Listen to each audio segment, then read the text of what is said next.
Hello everyone, and welcome to a new video in my Sewing Through the Decades series, where I do my best to follow vintage sewing patterns and techniques for every decade of the 20th century. Today I'll be focusing on the 1950s and constructing two skirts using McCalls patterns from this period. Specifically, McCalls 7249, which is a three-piece pencil skirt pattern, and McCalls 8673, which is a circle skirt variation that also consists of three pieces.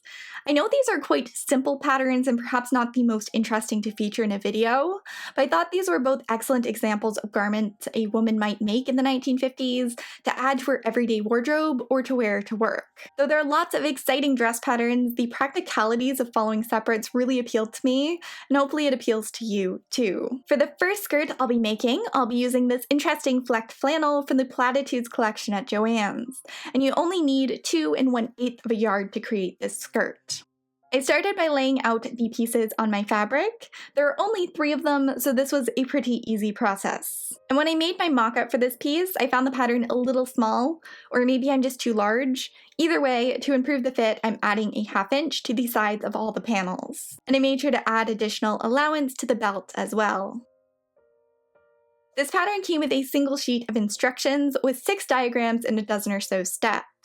It was very similar to the 1940s pants pattern that I followed in terms of instructions and diagrams, and it's also very similar to the other 1950s skirt pattern that I follow in this video. Anyway, the first instruction for this specific piece was make darts in front below waistline, stitching together along lines indicated on wrong sides of material. So I'm marking all the darts onto my fabric using chalk, and I skipped ahead and marked the darts on the back panel at the same time, along with any other relevant information on the pattern, so I wouldn't have to pull it out again later on. The darts were pinned, and I made sure my pins went through the markings on both sides of the material.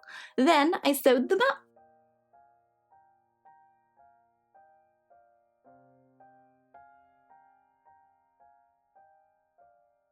The darts were ironed towards the center of the garment. So for the front panels, they were ironed to the center front, and to the back panels, they were ironed to the center back.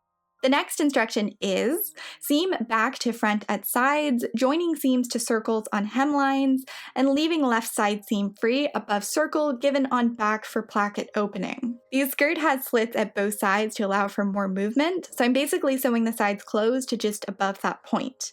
And they want me to leave the left side open, but I'm directionally challenged and accidentally left the right side open instead. But it's the right side, so how can it be wrong? I ironed the seams open, and then it was time to turn under edges below circles on hemline and baste closed to turned edges. So I'm also turning the slit portions inward. And since this is such a simple garment, I did try and be more precise when following their instructions, except when it comes to what side the zipper is on, I guess. So I basted this portion as well. For the left side opening, you can either make a regulation placket or insert a slide fastener. I went for the zipper option and followed the instructions for the 1940s pants pattern when it came to installation, because there weren't any included in this pattern. All I did was turn the edges of the opening inward by 5/8 of an inch. Then I pinned the zipper in place with the fold of the fabric aligned with the teeth of the zipper, or slide fastener, depending on your preferred terminology. It was sewn on with a zipper foot.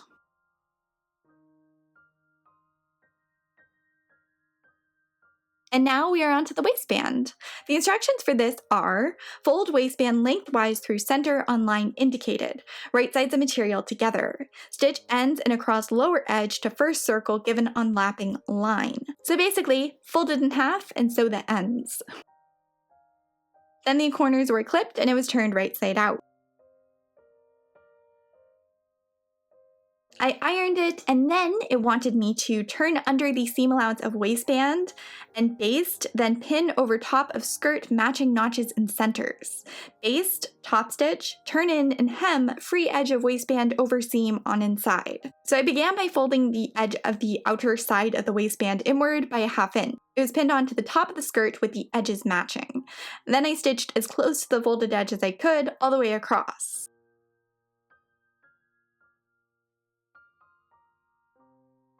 Then the inner edge of the waistband was turned inward and pinned down.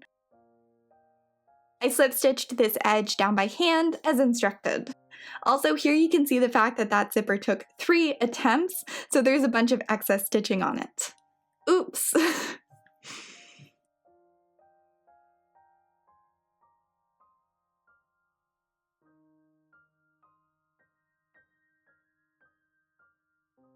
Now for closures, it shows 2 snaps and a hook positioned on the waistband. And it says, fasten waistband with a hook and eye and snaps. So they're consistent about it too. I used size 2 hooks and size 2 snaps just to keep it easy, and they were all stitched on by hand. The placement of these weren't marked on the pattern, so I based the positioning of them off of the diagrams in the instructions. Now onto the belting, and I bought modern belting for this, which is called cotton webbing, and feels a lot like what dog leashes are made out of. They said to cut belting to fit my waistline plus an extra inch for hemming edges. So I did that, then turned the raw edges inward and sewed them down. They say pin belting along top of waistband on inside placket so that ends do not come in line with the skirt closing. Stitch belting to top of waistband. And then there's a diagram that shows the belting meeting perfectly in a straight line going upward from the zipper. Though I wasn't confident that a single line of stitching across the top edge would keep the belting in place, so I cross-stitched the bottom edge to the waistband, then top-stitched the top edge in place. And now, fasten the ends of the belting with hooks and eyes.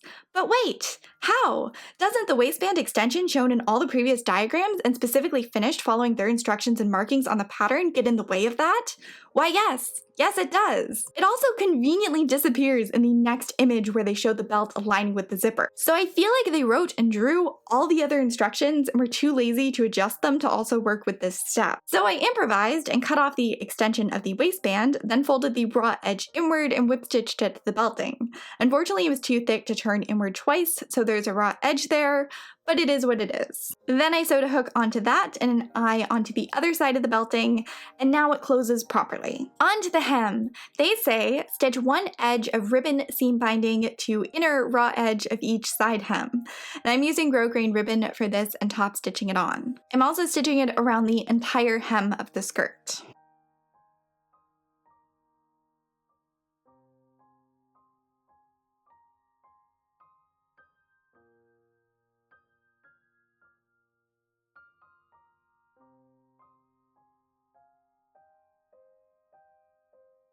The side hemmed ribbon portions folded inward quite naturally since they had been ironed into position earlier on, but the rest of the hem was pinned upward by about 2 inches, and I made sure to try it on a few times to make sure it was level. Then the top edge of the ribbon was whip stitched in place, both at the sides of the slit and across the hem, and I'm only catching a few threads from the top layer fabric so these stitches won't be visible when the garment is worn.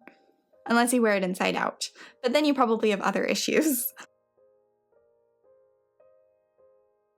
And I actually carried those whip stitches across the raw edges of the side seams too. I did consider binding them, but this fabric is quite prone to warping, and I thought it might stretch the edges and cause wrinkles down the sides when it was worn. And aside from pinking edges, whip stitching them was the most common finishing method for this period, and is referred to as overcasting in most diagrams. I don't think it's as effective as serging or physically binding the edges, but is a nice alternative for thicker or less fray-prone fabrics. And that finished off skirt number 1 for this video. I'm surprisingly happy with this as a garment. I don't usually wear more fitted skirts, but I like the shape a lot and think the length is really appropriate for autumn and winter. I also found the instructions incredibly clear and the diagrams really helpful, aside from the whole belt overlap thing, which clearly wasn't tested well, or maybe I'm just not intelligent enough to figure out. And speaking of the belt, I think the modern cotton webbing I used was way too thick. A strip of canvas or ribbon would have been better and imitated modern interfacings well. But I really like it, and now we can move on to our second skirt. This is a slightly fuller style with pleats and decorative buttons at the front. I'm making it out of a grayish brownish washable wool blend. The pieces are supposed to be placed on the vertical grain and cut out, but I didn't have enough to cut the center piece out vertically, so it's on the horizontal grain. Also, I didn't have to make any additions to this since it was larger in size and fit me much better.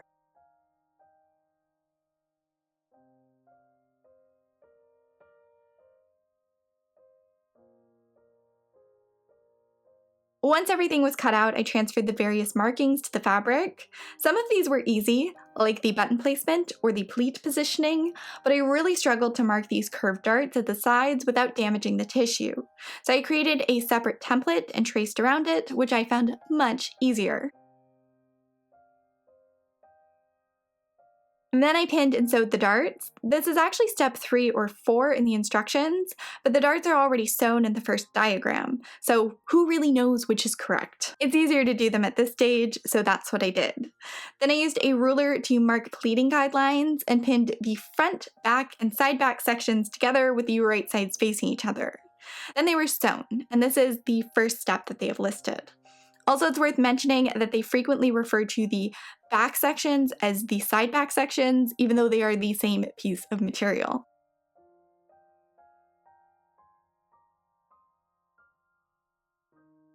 The seams were all pressed open, then I made the pleat. The instruction for this is, on outside make pleats along lines indicated, then baste close to folds of pleats and along upper edge. So after pinning the pleats, I also basted them in place with large stitches and contrasting thread. This just makes it easier to remove them later on.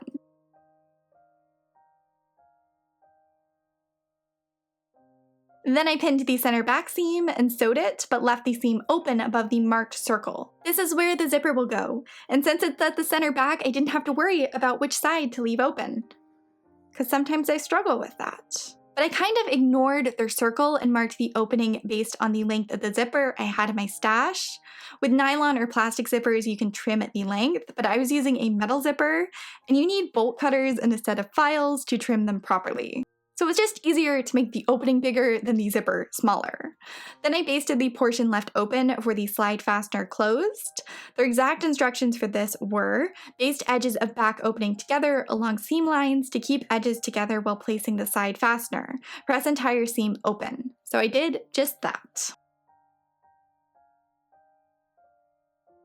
The next instruction was, place closed slide fastener under temporary basting seam, keeping center of fastener directly under seam and having pull tab of fastener about 3/8 of an inch away from upper raw edge of skirt. On outside, baste and stitch 1/4 inch away from each side of seam, forming a square corner at lower end of opening. And as I said, this was such a simple pattern that I really wanted to follow it to the best of my abilities, so I decided to do all of that. Then I stitched as close to the teeth as I could and removed the basting stitches. The waistband instructions were pretty much identical to the previous pattern, so I'll skip over most of those, though I did film the entire process. The only thing I really did differently this time was basting the waistband on from the backside prior to top stitching it, and this was a bit nicer than the previous pinned variant. I definitely pricked myself less when sewing it on, but I'm not sure if the end result actually looks any better.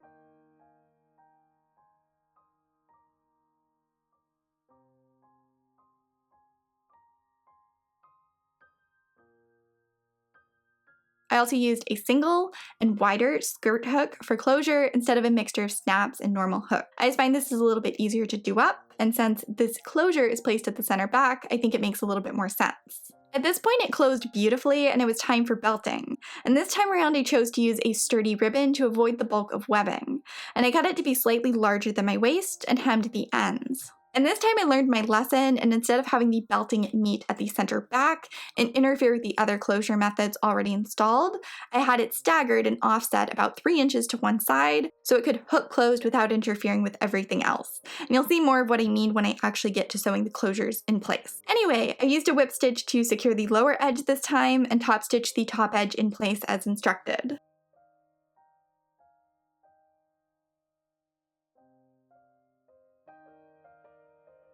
I also bound the raw edges of the front panel with lace binding, since they were fraying more than I wanted. And now you can see how far over one edge of the belting was. This way it aligns with the extension and closes smoothly, and I used 2 hooks for closures. I let the skirt hang for a few days before moving forward, and it actually specifies to do this in the instructions, saying that this will allow for the bias part to stretch or sag.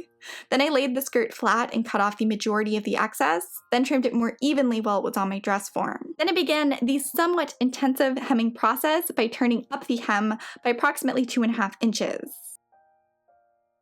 Then it wanted me to baste close to the folded edge and trim the hem to an even width all the way around the skirt.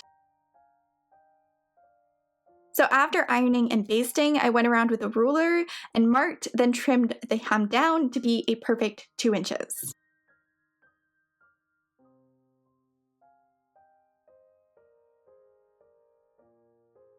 Then I had to turn under and stitch raw edge of hem, then slip stitch hem to skirt, easing in fullness of hem. The skirt was pretty wide at the hem, so this took a while, but it does give a very pretty finish. My only concern is that it will warp more over time, and then I will have to spend another 3 hours repeating this process. But I suppose that is one of the risks of making circle-ish skirts.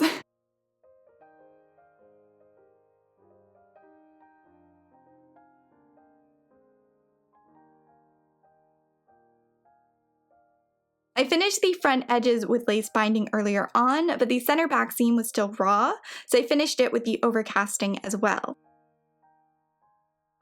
The last step were the buttons, and I used large vintage black buttons that I found on Etsy a while back, and there are 3 sewn to each pleat at the front. In addition to looking really nice, these also help keep the pleats in place, which is nice. And that is skirt number 2. I'm curious to know which one you prefer, because I really like this one too. It has the perfect amount of volume in my eyes and goes with so many things. I've gotten more wear out of this alone than all of the other things I've made for this series combined, at least so far. I'm excited about my new skirts and really enjoyed making some more practical pieces that a 1950s lady could have incorporated into her daily life. And now they are part of mine. But fear not, there is a bonus project coming up for the 1950s that is a bit funkier, along with a floral blouse made from another McCalls pattern. If you're interested in those, then you should subscribe, and if you enjoyed this one, then giving it a like and a comment really helps me out. And to go the extra mile and support the project further, I'll have a link to my Patreon in the description box. There's a bunch of exclusive content over there too. Thanks so much for watching, and I will talk to all of you very soon.